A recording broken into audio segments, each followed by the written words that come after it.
Hello बच्चों, आपका फिर से मैथ्स सोजो में स्वागत है।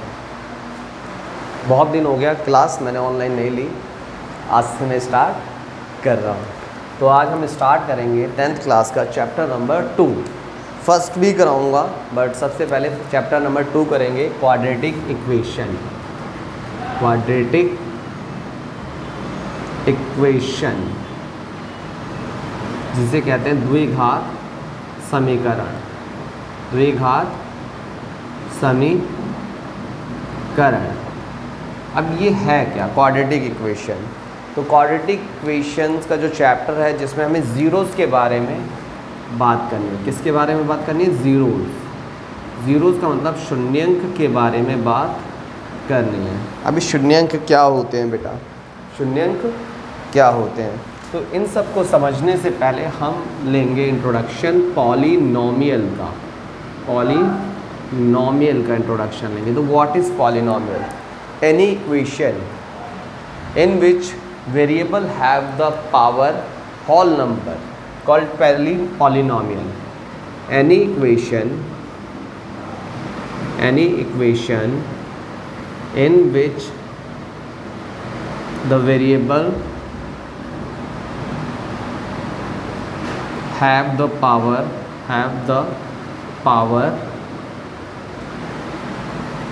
whole number called polynomial.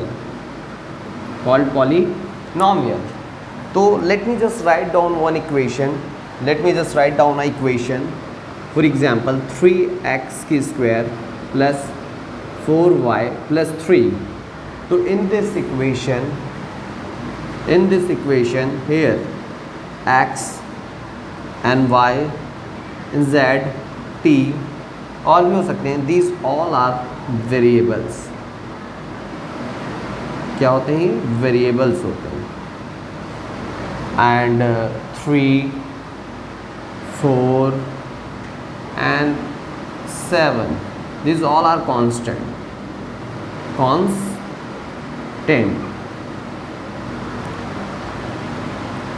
तो हम देखेंगे अगर वेरिएबल की पावर होल नंबर होती है तो x की पावर 2 है, y की पावर 1 है, तो अब ये होल नंबर क्या होता है? What is whole number? तो let me write down whole number, the number which start from 0 and ends up to infinity. 0 से स्टार्ट होते हैं और इन्फिनिटी तक फैलते हैं, उसे होल नंबर कहते हैं। तो हम ध्यान से देखेंगे, अब x की पावर 2 है, 1 है, अगर ऐसी पावर है तो वो सारे के सारे पॉलिनोमियल है, ठीक है। और अगर पॉलिनोमियल नहीं होता, वो अगर क्या होती पावर, जैसे x की पावर √2 हो जाती +1, दिस इज़ नॉट पॉलिनोमियल। अगर हम कहते हैं x की पावर 1/2 हो जाती और या x की पावर माइनस में आ जाती तो ये पॉलिनोमियल नहीं है। तो ये पॉलिनोमियल वही होगा जिसमें वेरिएबल की पावर क्या होगी? वेरिएबल की पावर होल नंबर होगी। क्या होगी? Whole number. तो we call that expression polynomial. तो हमारे पास पॉलिनोमियल के भी 2 टाइप होते हैं। क्या होते हैं? पॉलिनोमियल के भी 2 टाइप होते हैं। पॉलिनोमियल के हमारे पास कितने टाइप होते हैं? 2 टाइप होते हैं। तो polynomial is further divided on the basis of term, on the basis of term and on the basis of power. On the basis of power, polynomial is further divided on the basis of term and on the basis of power. On the basis of term, जिस polynomial में खाली एक ही term होता है, एक ही term है ना, तो इसे मोनोमियल कहते हैं। Monomial polynomial, polynomial. इसी तरीके से जिस पॉलिनोमियल में 2 टर्म है, 4x की पावर 2 + 1, 2 ही टर्म है, तो इसे हमें कहते हैं बाइनोमियल पॉलिनोमियल। Binomial polynomial. और किसी इक्वेशन में 3 टर्म्स हो जाएं, ठीक है, 1 2 3 कितने टर्म है? 3। जैसे हम कहते हैं ट्राइनोमियल पॉलिनोमियल। ट्राइनोमियल पॉलिनोमियल और किसी क्वेश्चन में 3 से ज़्यादा टर्म आ जाए, 1 2 3 4, इसे ओनली पॉलिनोमियल ही कहते हैं। क्या कहते हैं? पॉलिनोमियल ही कहते हैं, इसे हम पॉलिनोमियल ही कहते हैं। अब on the basis of power polynomial की बात करते हैं। The equation which have the power of variable is only 1, for example x plus 1, the power of variable over here is only 1, 3x plus 1, you can see that power of variable is only 1. It might be 3y plus 2, power of variable is only 1. So these equation are called linear polynomial. Linear polynomial. If the power of variable is 2, term might be 1 2 3, terms कितने भी हो सकते हैं, but the highest power of the variable is 2. 4x about 2 plus 3x plus 1. So these polynomial called quadratic polynomial. Quadratic polynomial.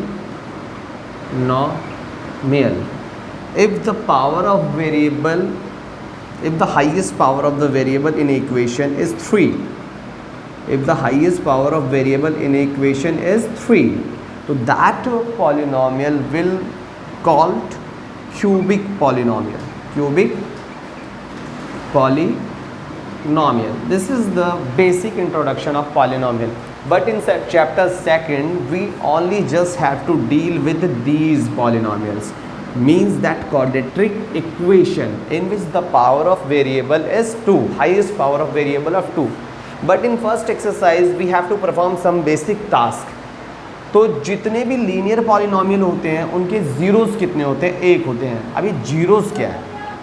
तो ये हमारा हुआ polynomial का इंट्रोडक्शन। क्या हुआ? ये हमारा पॉलिनोमियल का इंट्रोडक्शन। तो पॉलिनोमियल 2 टाइप के होते हैं। एक बार वीडियो पॉज करो, उसको देखो, समझो, फिर आगे वीडियो को देखो। तो पॉलिनोमियल हमारा ख़त्म हो गया इंट्रोडक्शन। अब बात करते हैं ज़ीरोज़ क्या होते हैं। क्या बात करते हैं? ज़ीरोज़ क्या होते हैं? What is zeros? तो ज़ीरोज़ क्या होते हैं? Zeros is the value which convert the equation into zero. For example x plus 1. What should I put in place of x so that the equation will become 0? So I will put over here minus 1 and minus 1 plus 1 will become 0. ठीक है? तो minus 1 is the zeros of this polynomial.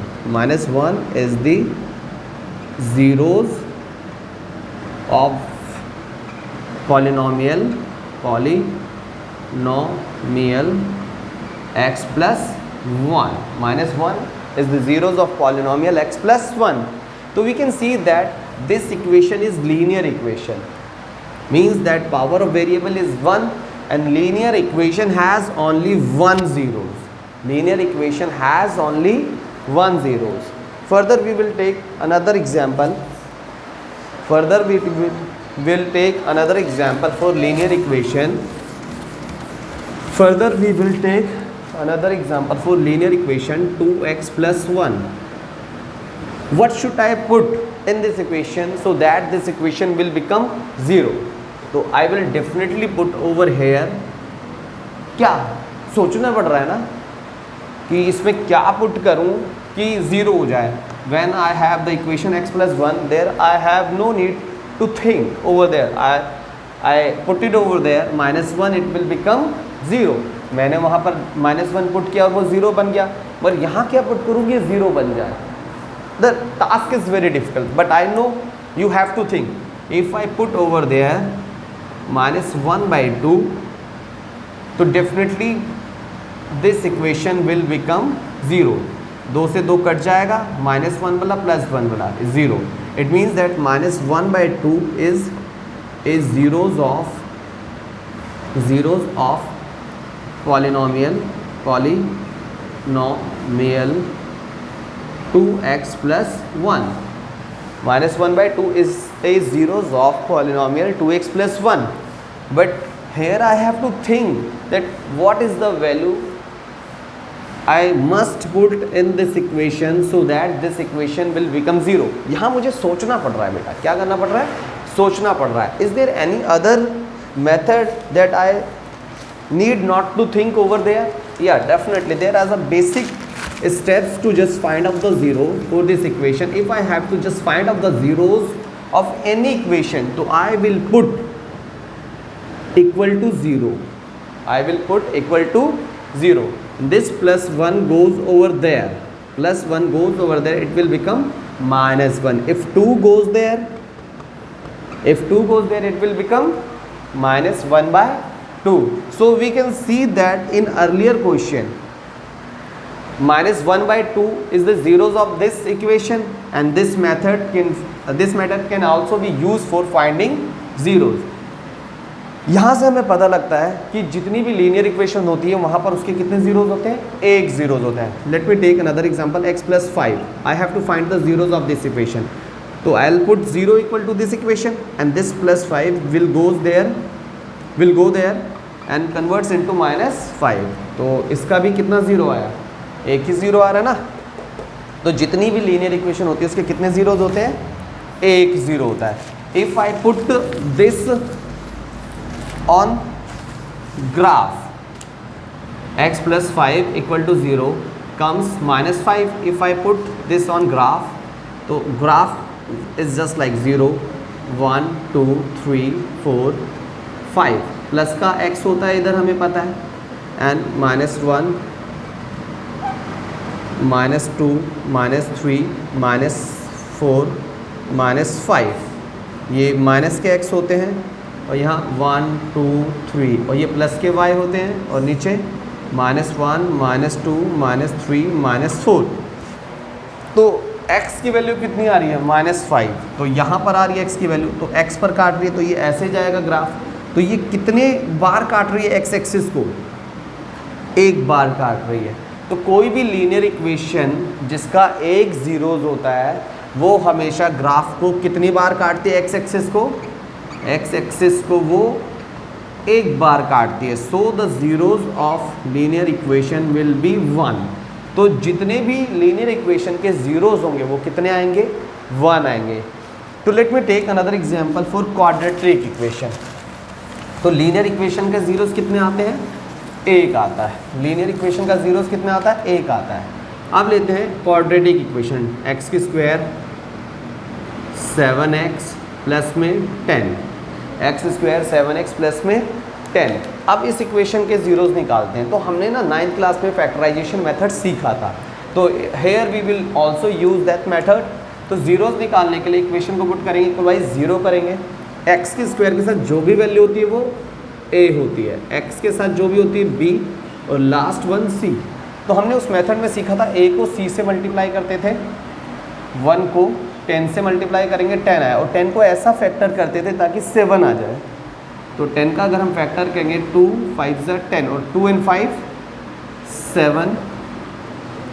और अगर हम 2 और 5 को multiply भी कर रहे हैं तो 10 आ रहा है. This value is again coming. तो हम क्या कर सकते थे? 2x plus 5x equal 7x हो सकता था. तो इस 7x की जगह हम 2x प्लस 5x लिख सकते हैं. तो यहाँ क्या होता था? एक्स के स्क्वायर प्लस इस 7x की जगह 2x प्लस में 5x प्लस में 10 इक्वल टू 0. इन दोनों में कुछ कॉमन आ रहा है, x कॉमन आ रहा है. यहाँ से बचा x, यहाँ से बचा 2, प्लस इन दोनों में कुछ कॉमन आ रहा है, 5 कॉमन आ रहा है. x बचा 5 2 10. तो अभी इसको नेक्स्ट एक्सरसाइज में डिटेल में बताऊंगा, बट यहाँ पर खाली इंट्रोडक्शन के लिए x प्लस 2 कॉमन आ रहा है. यहाँ से बचेगा x और यहाँ से बचेगा 5 इक्वल 0. तो x plus 2 will be equal to 0 and x plus 5 will be equal to 0. Plus 2 goes there becomes -2 and plus 5 goes there becomes -5. So here we get 2 zeros. We got 2 zeros, and those first one is -2 and second one is -5. So in quadratic equation in which the highest power of the variable is 2 has 2 zeros. उसके कितने zeros हैं? 2 zero हैं. quadratic equation के कितने zero हैं? 2 zeros होते हैं. जितनी भी इसी तरीके से क्यूबिक इक्वेशन होती है ना उसके 3 zeros निकलते हैं. ठीक है, जिसकी पावर 3 है उसके 3 जीरो, जिसकी पावर 4 है हाईएस्ट तो 4 जीरो, 5 है तो 5 जीरो. ठीक है, अगर मैं इसको ग्राफ पर पुट करूं तो ये हमारा 1 2 3 4, ये प्लस का x होता है, -1 -2 -3 -5 -4 -5, ये माइनस का x होता है। 1 2 3 4 5, ये प्लस का y, -1 -2 -3 -4 माइनस का y। तो x है माइनस का 2 एंड 5, दो जगह काट रहा है, तो ग्राफ कुछ समथिंग ऐसा बनेगा। क्या बनेगा? ऐसा। तो ये ग्राफ को कितनी बार काट रहा है? 2 बार काट रहा है। तो इसके जीरोस कितने हैं? 2 जीरोस हैं। कितने जीरोस हैं? 2 जीरोस है। तो जितनी बार ग्राफ को कोई इक्वेशन काटती है उतने ही उसके ज़ीरोज़ होते हैं। तो अब ध्यान देते हैं हम एक्सरसाइज 2.1। एक्सरसाइज 2.1, एक्सरसाइज 2.1 मान लेते हैं ग्राफ है। अब ग्राफ पर ये एक्स एक्सिस है। कौन सा एक्सिस है? ये एक्स एक्सिस है। ये कितनी बार काट रही है ग्राफ को? 3 बार। तो इसके जीरोस कितने होंगे? 3 जीरोज होंगे। जैसे पहला एक बार काट रही थी, जैसे पहले वाले केस में देखा था एक ही बार काट रही है एक्स एक्सिस को, इसके जीरोस कितने हुए? 1 हुए, है ना। इसी तरीके से अगर ये काटे ही ना, एक्स एक्सिस को काट ही नहीं, तो इसके जीरोस कितने होंगे? 0 होंगे। और अगर ये एक्स एक्सिस को 4 बार काट दे तो इसके कितने जीरोज होंगे? देखो 1 2 3 4 जीरोज होंगे। तो in 2.1 exercise we have to only find out just to see the graph how many zeros are there। तो कितने जीरोज हैं? ग्राफ को देख कर बताना है कितने जीरोज है। तो कैन यू टेल? डेफिनेटली। बहुत इजी एक्सरसाइज, आप कर लेना। तो मिलते हैं हम नेक्स्ट एक्सरसाइज में। 2.1 कंप्लीट करके रखना। वैसे मैं जब नेक्स्ट वीडियो बनाऊंगा तो उसमें 2.1 एक्सप्लेन कराऊंगा सबसे पहले, फिर उसके बाद मैं 2.2 पर आऊँगा। तो सबसे पहले आप इस वीडियो को सॉल्व करें। एंड फिर से मैथ्स ओजन में आपका स्वागत है। इस वीडियो के साथ मैं भी ख़त्म करता हूँ और नेक्स्ट वीडियो में मिलते हैं।